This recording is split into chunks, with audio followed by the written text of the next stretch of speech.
एक सवाल पूछूंगा, सच में जवाब देना। आखिरी बार कब लगा था कि तुम सही जगह हो, सही उम्र पे, सही मुकाम पे, या सही जिंदगी जी रहे हो? याद नहीं आ रहा ना? क्योंकि बहुत समय से एक फीलिंग है जो पीछा नहीं छोड़ती कि बाकी सब कहीं पहुंच रहे हैं और तुम अभी भी शुरुआत ढूंढ रहे हो, या तुम अभी भी वहीं के वहीं हो। कभी ऐसा हुआ है कि तुम किसी की इंस्टाग्राम स्टोरी देख रहे हो और अंदर से एक अजीब सी फीलिंग आती है कि कोई प्रमोट हो गया, किसी ने घर ले लिया, किसी की शादी हो गई, या किसी का बिजनेस चल पड़ा, और तुम वहां बैठे हो, same phone, same room, same जिंदगी, और एक थॉट आता है जो तुम किसी को बोलते नहीं, मैं पीछे रह गया क्या? ये वीडियो उसी थॉट के लिए है, और मैं तुम्हें ये गारंटी देता हूं, अगर तुमने ये वीडियो पूरा देखा तो तुम्हारी सोच बदल जाएगी। अक्सर हम सोचते हैं कि स्कूल में एक साथ थे हम सब, same class, same syllabus, same teacher की डांट, फिर जिंदगी ने सबको अलग अलग रास्ते दे दिए, और कुछ सालों बाद जब तुम अपने आसपास देखते हो, लगता है सब आगे निकल गए, कोई सेटल हो गया, कोई सक्सेसफुल हो गया, कोई खुश दिख रहा है, और तुम अभी भी फिगर आउट कर रहे हो कि तुम्हारी जिंदगी किस डायरेक्शन में जानी चाहिए। ये फीलिंग बहुत हीवी होती है, इसलिए नहीं कि तुम वीक हो, बल्कि इसलिए कि तुम जेन्युइनली केयर करते हो अपनी जिंदगी के बारे में। पर एक प्रॉब्लम है, तुम एक ऐसी रेस में पीछे फील कर रहे हो जिसमें तुमने कभी पार्टिसिपेट करने का डिसाइड ही नहीं किया था। हमारा दिमाग एक काम बहुत नेचुरली करता है, कंपेयर करना। ये कोई बुराई नहीं है, ये सर्वाइवल इंस्टिंक्ट है। हजारों सालों से इंसान अपने आसपास देख के डिसाइड करता था, मैं सही जगह हूं या नहीं, मैं सेफ हूं या नहीं।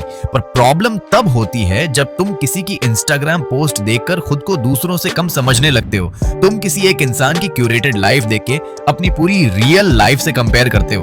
वो बंदा सिर्फ हाइलाइट्स दिखाता है, प्रमोशन की फोटो है पर उससे पहले की 3 साल की स्ट्रगल नहीं दिखती। शादी की फोटो है पर रिलेशनशिप की कॉम्प्लिकेशंस नहीं दिखती।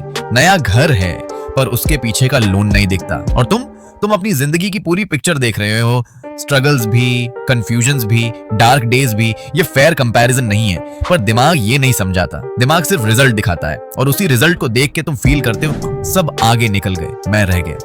अब एक और बात जो शायद तुमने कभी इस एंगल से सोचा नहीं होगा, बिहाइंड का मतलब होता क्या है? बिहाइंड मतलब किसी से पीछे, पर पीछे तभी होगे जब एक ही रोड हो, एक ही डायरेक्शन हो, एक ही डेस्टिनेशन हो। अगर तुम्हारी जिंदगी का रूट अलग है तो तुम पीछे नहीं हो, तुम अलग जगह हो। सोचो एक सेकंड के लिए, जो इंसान 25 में सेटल हो गया, क्या जरूरी है कि वो 35 में भी सेटल्ड फील करे? जो इंसान 28 में सक्सेसफुल दिख रहा है, क्या जरूरी है कि वो अंदर से भी वैसा ही फील करता हो? तुम जो बिहाइंड देख रहे हो बाहर से, वो सिर्फ एक वर्जन है, एक स्नैपशॉट, पूरी स्टोरी नहीं। और सबसे इंपॉर्टेंट बात, कुछ लोगों को शुरुआत में ही सक्सेस मिल जाती है और हम खुद को पीछे समझने लगते हैं, पर वो कहां पहुंचे हैं ये उन्हें खुद नहीं पता होता है। तुम्हारी स्लोनेस, तुम्हारी कंफ्यूजन, तुम्हारा अभी तक फिगर आउट नहीं हुआ है, ये सब तुम्हें एक चीज दे रहा है जो जल्दी पहुंचने वालों के पास नहीं होती, क्लैरिटी। जब तुम अपना रास्ता खुद ढूंढते हो तो तुम वहां पहुंचते हो जहां तुम एक्चुअली जाना चाहते हो, ना वहां जहां सोसाइटी ने बोला कि जाओ। तो अब क्या करो? ये मत सोचो कि मैं पीछे हूं, ये सोचो मैं अपनी रेस में हूं और मेरी रेस का रूट अभी भी लिख रहा हूं मैं।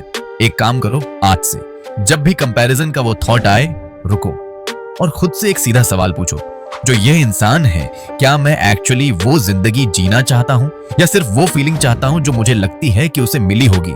बहुत बार तुम किसी की जिंदगी नहीं चाहते, तुम सिर्फ वो रिलीफ चाहते हो जो तुम्हें लगता है कि उसे मिल गई है, और वो रिलीफ तुम्हें भी मिलेगी, पर अपने रास्ते से, अपने टाइम पे।